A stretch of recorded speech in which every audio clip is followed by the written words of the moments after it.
Good afternoon. दोपहर का वक्त हो चला है और हम भी हाजिर हैं अपने फटाफट सेगमेंट के साथ। तो बिना किसी देरी के शुरू करते हैं दोपहर फटाफट 24, जिसमें मैं आपको बताऊंगी कि अब तक देश दुनिया और जम्मू कश्मीर में क्या कुछ बड़ा रहा, क्या कुछ खास रहा, वो भी फटाफट अंदाज में।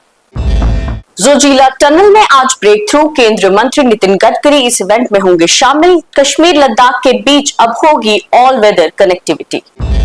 इंडिया गठबंधन की बड़ी बैठक में लिया फैसला, विपक्ष नेता एसआईआर मामले पर सीजेआई को लिखेंगे पत्र, धर्मेंद्र प्रधान के इस्तीफे की करेंगे मांग। सरकार ने उज्ज्वल योजना के तहत सब्सिडी वाले एलपीजी सिलेंडर्स 9 से घटाकर किए 4।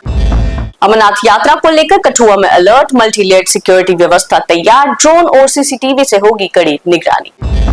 श्री माता वैष्णो देवी कटरा में भक्तों की भारी भीड़ के चलते यात्रा को रात 10:30 बजे किया गया बंद और सुबह 5:30 बजे हुई शुरू। हाईकोर्ट का बड़ा फैसला, प्राइवेट स्कूलों को माननी होगी अब बोर्ड की बात, अब सिर्फ जेके बोस की किताबों से होगी पढ़ाई।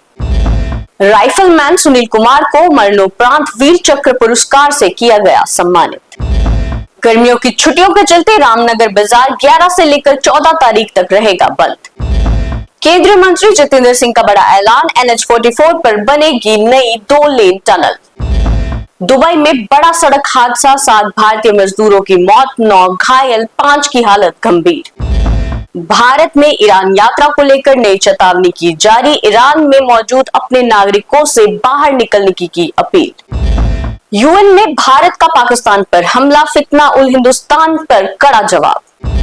जम्मू में 11 जून से फिर बदलेगा मौसम, हल्की बारिश होगी और गर्मी से मिलेगी राहत। तो ये थी अब तक की देश दुनिया और जम्मू कश्मीर की खास बड़ी खबरें। फिर हाजिर होंगे आवाज फटाफट 24 के साथ, तब तक देखते रहे न्यूज़ रूम 24 आवाज।